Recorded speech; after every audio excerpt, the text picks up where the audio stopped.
Majima Goro. After the first 4 Fanart Friday editions featured only female characters, here's now a man bursting with testosterone. For these Fanart Friday videos, I'm always trying to come up with some either interesting pose or different look than what you would be used to from seeing them in the video games. So here for Majima I also went with his iconic karaoke costume instead of his usual out on the streets attire. I also already mentioned how I usually prefer the side characters over most of the main characters in many video game series, and I think Majima is a prime example of this rule.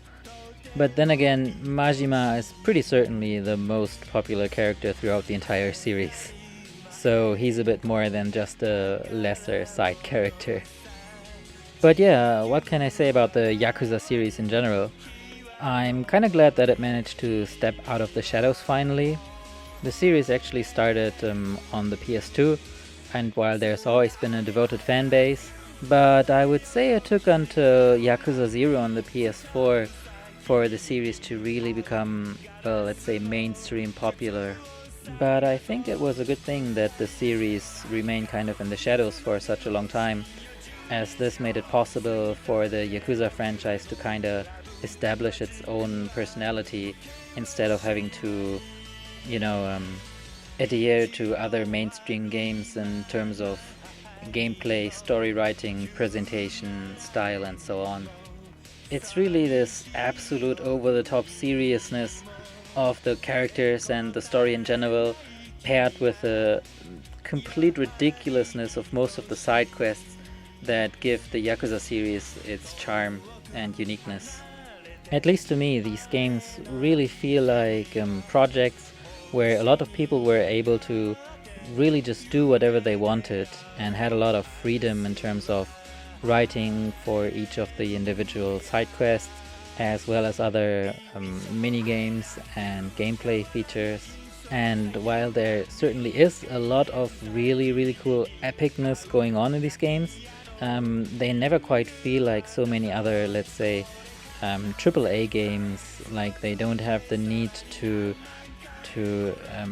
use all these superlatives, like showing you the biggest world ever, the greatest map, the most side quests, the greatest longest boss fights and whatsoever, which is almost a paradox when you think about it, since most, or let's say many AAA games these days are quite cinematic games, such as The Last of Us, God of War. And while titles like these certainly offer a lot in terms of impressive graphics, I sometimes feel like they don't have that much going on in terms of gameplay. There aren't that many side quests, or at least no real super interesting and surprising side quests. There are almost no mini games, and everything has the same tone. It's always this dead seriousness. Whereas Yakuza manages to deliver a really serious and dramatic story, but also has so many super silly scenes going on that make you laugh, super ridiculous side quests, like I said, and just has a wider range of tone within the game itself, and manages to surprise you more often, I find. And all that while still delivering a super cinematic story that could easily be turned into a movie for every single of these many games. Also, these are not short 6-hour games. You can spend so much time within each of them. And yeah, I'm kind of glad they still feel like actual, video games that are fun to play and seem fun to develop and fun to write. And I kind of prefer those type of games, those, honest, fun, interesting games, over these cinematic AAA masterpieces that are, fun to look at and certainly fun to play for the first time, but at least for me they don't offer as much depth, I would say, or replayability, and I might not need 4 or 5 games in a row of these type of let's say, cinematic walking simulators. So yeah, if you haven't yet, be sure to give the Yakuza games a try.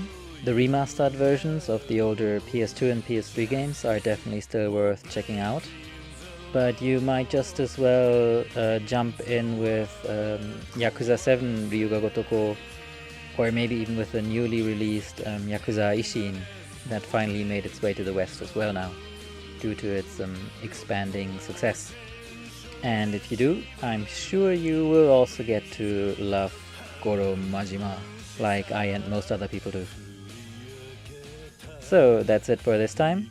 Thanks for checking out the video, and see you next time. Bye!